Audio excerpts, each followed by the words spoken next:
માંગરોળ તાલુકાના કોસંબામાં બાયોડીઝલ જેવું જ્વલનશીલ પ્રવાહીનો મોટો જથ્થો ઝડપાયો। કોસંબા પોલીસે 1200 લીટર ગેરકાયદેસર બાયોડીઝલ સાથે મહિલાની ધરપકડ અને પતિ ફરાર થયો હતો। કોસંબા પોલીસે ગેરકાયદેસર બાયોડીઝલના વેપલા સામે મોટી કાર્યવાહી કરી છે। જૂના કોસંબા વિસ્તારમાં વોન્ટેડ આરોપી અકબર શેખના ઘરે દરોડા દરમિયાન પોલીસને મકાનની બહાર શંકાસ્પદ પ્રવાહી ભરેલી ટાંકી મળી આવી હતી। તપાસમાં આ પ્રવાહી બાયોડીઝલ હોવાનું બહાર આવતા પોલીસે તાત્કાલિક કાર્યવાહી કરી હતી। સ્થળ પરથી 2 ટાંકી 1200 લીટર બાયોડીઝલ અને એક મોટર મળી કુલ રૂપિયા 1.16 લાખનો મુદ્દામાલ જપ્ત કરવામાં આવ્યો છે, જેમાં બાયોડીઝલની કિંમત 96,000 રૂપિયા, ટાંકીની કિંમત 10,000 રૂપિયા અને મોટરની કિંમત 10,000 રૂપિયા આંકવામાં આવી છે। કોસંબા પોલીસે આ મામલે આરોપી અકબર શેખની પત્ની રાઝિકા બાનુની ધરપકડ કરી છે, જ્યારે મુખ્ય આરોપી અકબર અફસર શેખ ફરાર છે।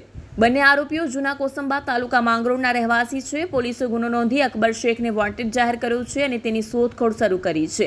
આ કાર્યવાહી ગેરકાયદેસર બાયોડીઝલના વેપાર સામે પોલીસની સખત કાર્યવાહીનું ઉદાહરણ બની રહી છે।